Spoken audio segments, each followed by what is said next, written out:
नमस्कार। मो ना प्रीतम। मोर छोट बेलू यही प्रकृति को नहीं गोटे बड़ दुर्बलता अच्छी।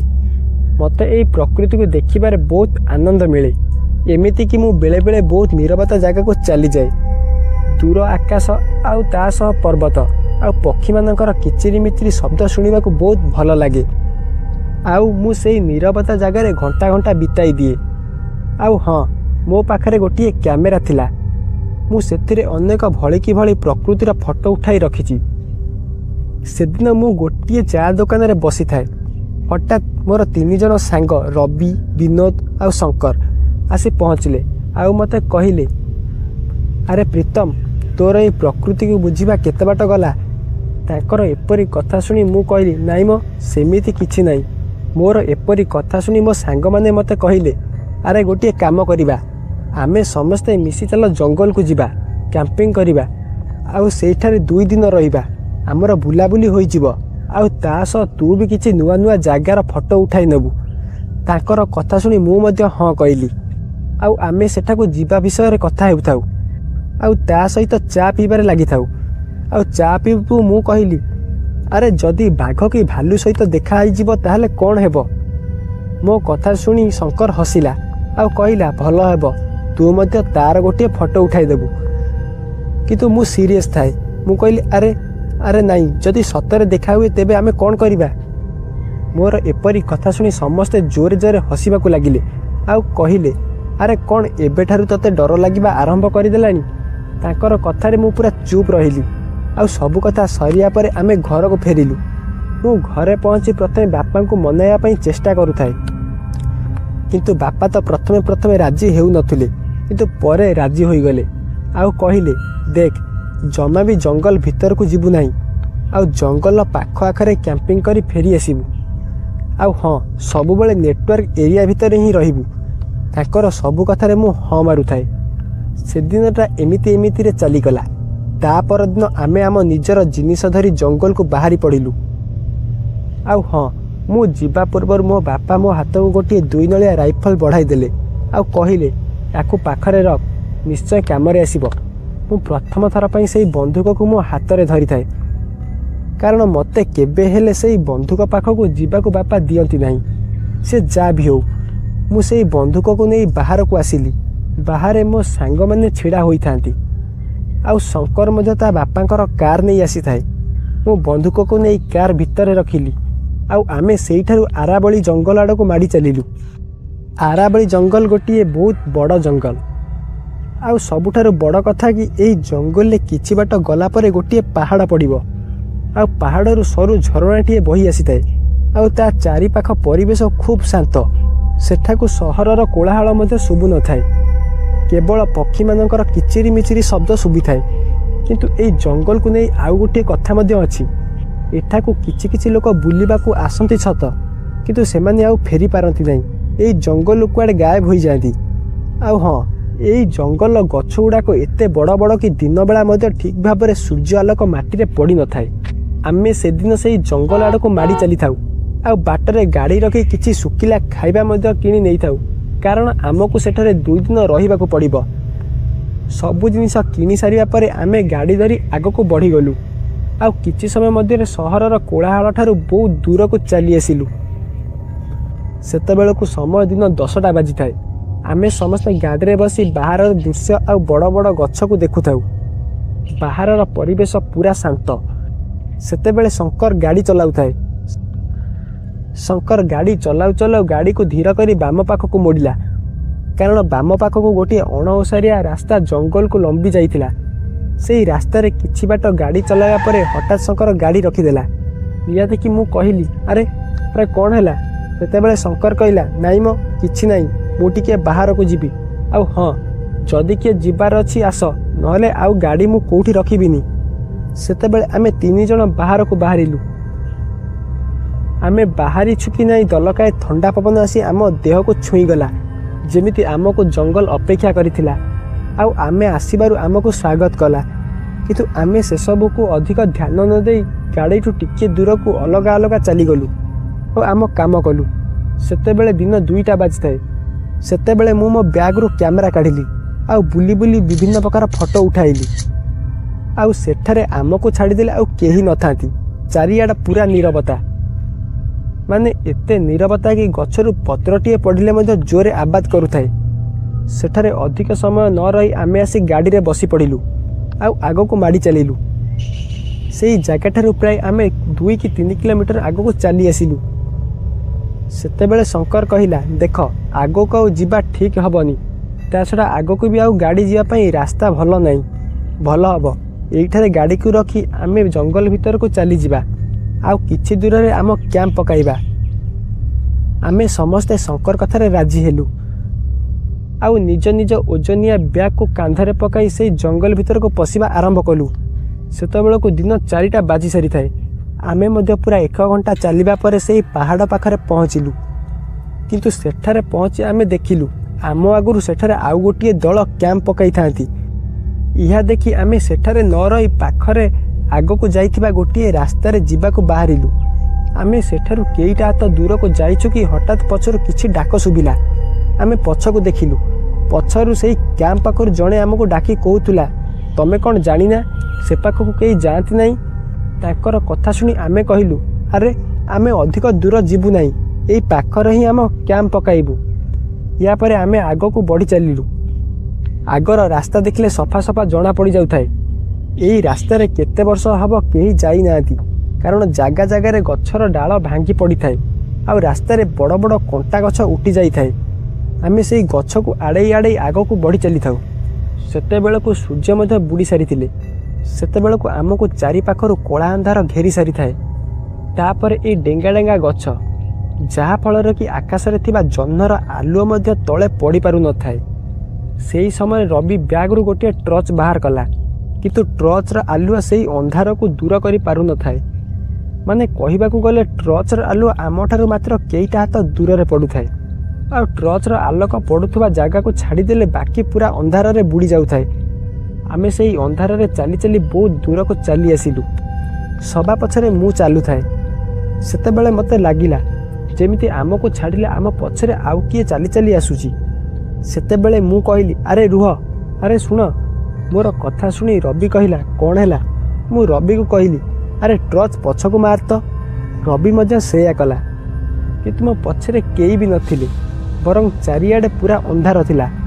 ସେସବୁକୁ ଦେଖି ମୁଁ କହିଲି, ଆରେ ନା, ମୋତେ ଲାଗିଲା ଯେମିତି ପଛରେ କିଏ ଅଛି।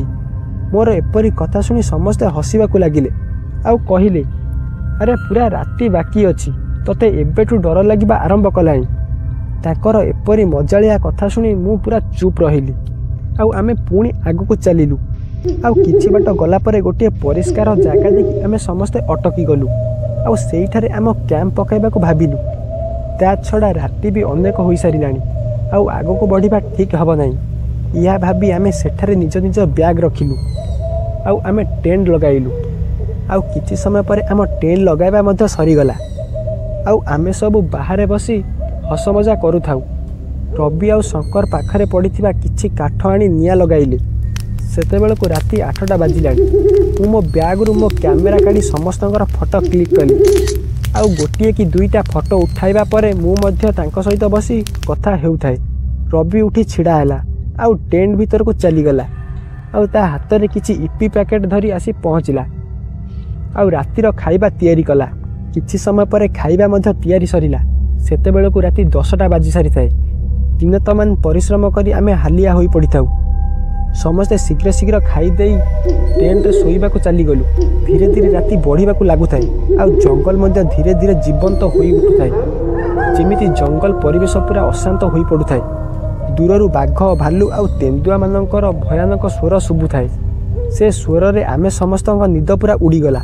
ସତ କହିବାକୁ ଗଲେ ସେଇ ଶବ୍ଦ ଶୁଣି ଆମର ବି ଛାତି ଥରି ଉଠୁଥାଏ, କାରଣ ଯଦି କେହି ଆମକୁ ଦେଖିଦେବ ତାହେଲେ କଥା ସରିଲା, ସିଏ ଆମକୁ ମାରି ଖାଇଦେବ। ଆମେ ଆଉ ନ ଶୋଇ ଉଠି ବସିଲୁ ଆଉ ସେତେବେଳେ ଦୂରରୁ ଆଉ କିଛି ଗର୍ଜନ ଶୁଭିଲା।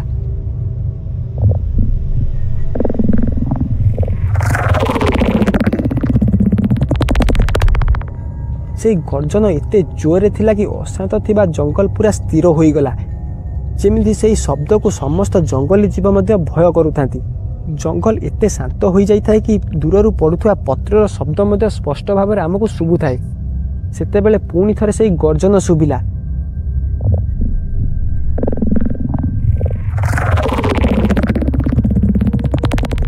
କିନ୍ତୁ ସେଇ ଗର୍ଜନ କାହାର ଆମେ ଜାଣିପାରୁନଥାଉ, କାରଣ ଆମେ ଆଗରୁ ବାଘ, ଭାଲୁ ଆଉ ଭେଡ଼ିଆମାନଙ୍କର ଆବାଜ ଶୁଣିଛୁ, କିନ୍ତୁ ଏଇ ଶବ୍ଦ ପୁରା ଅଲଗା ଥିଲା।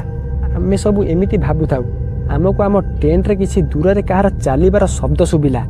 ଲାଗୁଥାଏ ଯେମିତି ଆମ ଟେଣ୍ଟ ଆଡ଼କୁ କିଏ ଆସୁଛି। ଆମେ ମଧ୍ୟ ସେତେବେଳକୁ ପୁରା ଡରି ଯାଇଥାଉ। ସେତେବେଳେ ରବି ସାହସ କରି ବାହାରକୁ ଆସିଲା, କିନ୍ତୁ ବାହାରରେ କେହି କୁଆଡ଼େ ଦେଖାଯାଉନଥିଲେ। ରବି ଚାରିଆଡ଼କୁ ଟର୍ଚ୍ଚ ମାରିଲା, କିନ୍ତୁ ଚାରିଆଡ଼ ପୁରା ନୀରବତା, କେହି କୁଆଡ଼େ ବି ନଥିଲେ। କେବଳ ଆମରି ଟେଣ୍ଟକୁ ଛାଡ଼ିଦେଲେ ବାକି ଚାରିଆଡ଼େ ପୁରା କଳା ଅନ୍ଧାର ଘେରି ସାରିଥିଲା। ଏହାପରେ ରବି ଭିତରକୁ ଆସିଲା ଆଉ କହିଲା, ଆରେ ଡରନି ଡରନି, ବାହାରେ କେହି ନାହାନ୍ତି। କିନ୍ତୁ ଆମେ ସେତେବେଳେ ଆହୁରି ଜୋରରେ ଡରିଗଲୁ, କାରଣ ରବି ପଛପାଖ ଟେଣ୍ଟରେ କାହାର ଛାଇ ପଡ଼ୁଥିଲା, ସେମିତି ସେ ପାଖରେ କେହି ରହି ଆମକୁ ଦେଖୁଛି। ଏସବୁ ଦେଖି ଆମେ ପୁରା ଭିତରୁ ଥରି ଉଠିଲୁ।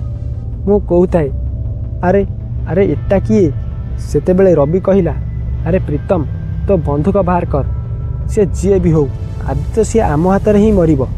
ସେତେବେଳେ ମୋର ମନେ ପଡ଼ିଲା, ମୁଁ ଶୀଘ୍ରରେ କାର୍ ଭିତରେ ବନ୍ଧୁକ ଛାଡ଼ି ଚାଲି ଆସିଛି। ସେତେବେଳେ ରବି କହିଲା, ଆରେ କ'ଣ ହେଲା? ମୁଁ କହିଲି, ଆରେ ବନ୍ଧୁକଟା କାର୍ ଭିତରେ ରହିଯାଇଛି, ମୁଁ ଆଣିବାକୁ ଭୁଲି ଯାଇଛି। ମୋର ଏହି କଥା ଶୁଣି ସମସ୍ତଙ୍କର ମୁହଁର ରଙ୍ଗ ବଦଳିବାକୁ ଲାଗିଲା। ସେହି ସମୟରେ ଆମ ଟେଣ୍ଟ ଭିତରୁ କିଛି ଅଜୀବ କୀଟ ମାନେ ପୋକ ପଶିବାକୁ ଲାଗିଲେ। ସେଗୁଡ଼ିକ ଦେଖିବାକୁ ଅସରପା ଭଳି ଦେଖାଯାଉଥିଲେ, କିନ୍ତୁ ସେମାନେ ଅସରପା ନଥିଲେ, ଆଉ ସେମାନେ ବଡ଼ ଭୟଙ୍କର ଲାଗୁଥିଲେ, କାରଣ ତାଙ୍କର ମୁହଁରେ ବଡ଼ ବଡ଼ ଧାରୁଆ 2ଟା ଲେଖାଏଁ ଶୁଣ୍ଢ ଥିଲା। ଏହା ଦେଖି ଆମେ ସବୁ ବାହାରକୁ ଜୋରରେ ଧାଇଁ ଆସିଲୁ, କିନ୍ତୁ ବାହାରର ନଜରା ବହୁତ ଭୟଙ୍କର ଥିଲା, କାରଣ ବାହାରେ ସେଇ ଜୀବ ଛିଡ଼ା ହୋଇଥିଲା।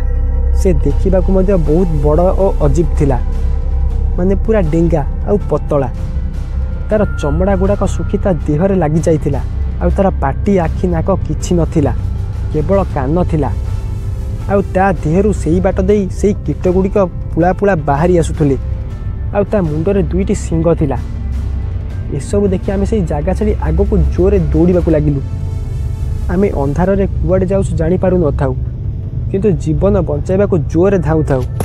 ଆମେ ଧାଉଁ ଧାଉଁ ଗୋଟିଏ ବଡ଼ ଗୁମ୍ଫା ପାଖରେ ପହଞ୍ଚିଲୁ, ଆଉ କିଛି ନ ଭାବି ସେଇ ଗୁମ୍ଫାରେ ପଶିଗଲୁ। କିନ୍ତୁ ସେଇ ଅଜୀବ ଜୀବଟା ମଧ୍ୟ ଆମକୁ ପିଛା କରି ସେଇ ଗୁମ୍ଫାରେ ପହଞ୍ଚିଗଲା। ଆମେ ତାକୁ ଦେଖି ଡରରେ ଗୋଟିଏ ଜାଗାରେ ଜାକିଜୁକି ହୋଇ ଛିଡ଼ା ହୋଇଥାଉ। ସେଇ ଜୀବଟି ସେମିତି ଗୋଟିଏ ଜାଗାରେ ଛିଡ଼ା ହୋଇଥାଏ, କିନ୍ତୁ ତା ଦେହରୁ ଆସୁଥିବା କୀଟଗୁଡ଼ାକ ଆମ ଆଡ଼କୁ ମାଡ଼ି ଆସୁଥିଲେ। ଏହା ଦେଖି ଆମେ ସମସ୍ତେ ଧୀରେ ଧୀରେ ପଛକୁ ଘୁଞ୍ଚୁଥାଉ। ସେତେବେଳେ ରବି ହାତ ତଳେ କିଛି ପଡ଼ି ରଡ଼ମଡ଼ କରି ଭାଙ୍ଗିଗଲା। ସେହି ଶବ୍ଦ ଶୁଣି ସେହି ଜୀବଟି ଆମ ଆଡ଼କୁ ଖୁବ୍ ଜୋରରେ ମାଡ଼ି ଆସିଲା, ଆଉ ଏସବୁ ଦେଖି ଆମେ ସେଠାରୁ ଘୁଞ୍ଚିଗଲୁ। ସେ ଜୀବ ମଧ୍ୟ ଆମକୁ ନ ପାଇ ସେଠାରେ ଛିଡ଼ା ହେଲା।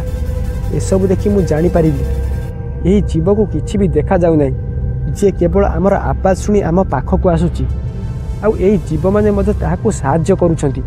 ମୁଁ ସମସ୍ତଙ୍କୁ ଡାକି ସେହି କଥା କହିଲି, ଆଉ ଆମେ ସମସ୍ତେ ମିଶି ଧୀରେ ଧୀରେ ସେହି ଗୁମ୍ଫାରୁ ବାହାରକୁ ଆସିଲୁ, ଆଉ ଯେତେ ସମ୍ଭବ ସେହି ଜାଗା ଛାଡ଼ି ଆମେ ଦୂରକୁ ଚାଲି ଆସିଲୁ। ସେତେବେଳକୁ ରାତି 3ଟା ବାଜି ସାରିଲାଣି। ଚାରିଆଡ଼ ପୁରା ଅନ୍ଧାର।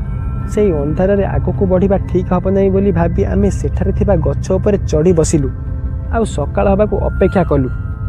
ଧୀରେ ଧୀରେ ରାତି ସରି ଆସୁଥାଏ। ଯେତେବେଳେ ରାତି 4ଟା ବାଜିଲା, ପୁଣି ଜଙ୍ଗଲ ଜୀବନ୍ତ ହୋଇ ଉଠିଲା। ପୁଣି ଆଗ ଭଳି ପଶୁମାନଙ୍କର ଗର୍ଜନ ଶୁଭିଲା। ଏହା ଶୁଣି ଆମେ ଜାଣିପାରିଲୁ ଆଉ ବିପଦ ନାହିଁ, କିନ୍ତୁ ରାତି ମଧ୍ୟ ସମ୍ପୂର୍ଣ୍ଣ ସରି ନଥାଏ। ସେଥିପାଇଁ ଆମେ ସେମିତି ସେଇ ଗଛ ଉପରେ ବସି ରହିଲୁ। ଧୀରେ ଧୀରେ ଆକାଶ ମଧ୍ୟ ଫର୍ଚ୍ଚା ହେବାକୁ ଲାଗିଲା, ଆଉ ସୂର୍ଯ୍ୟ ଉଠି ଆସିଲେ। ଏହା ଦେଖି ଆମେ ତଳକୁ ଓହ୍ଲାଇ ଆସିଲୁ। ଆମକୁ ଜଣା ନଥାଏ ଆମେ କେଉଁଠି, କିନ୍ତୁ ଅନୁମାନ ଲଗାଇ ଆମେ ପଛକୁ ଫେରିଲୁ।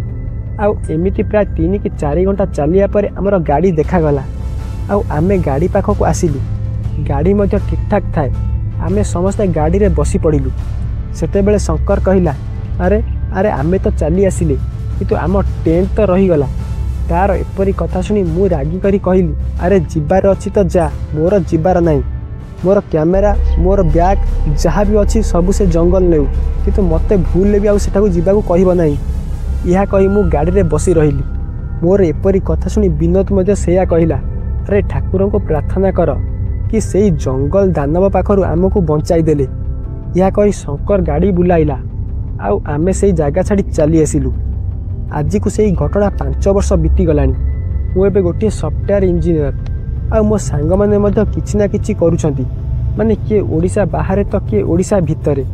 କିନ୍ତୁ ଆଜି ବି ସେହି କଥା ମନେ ପଡ଼ିଲେ ସମସ୍ତଙ୍କ ରୁମ ଛିଡ଼ା ହୋଇଯାଏ ଆଉ ସମସ୍ତଙ୍କ ମୁହଁରେ ଭୟର ଲହରୀ ଖେଳିଯାଏ।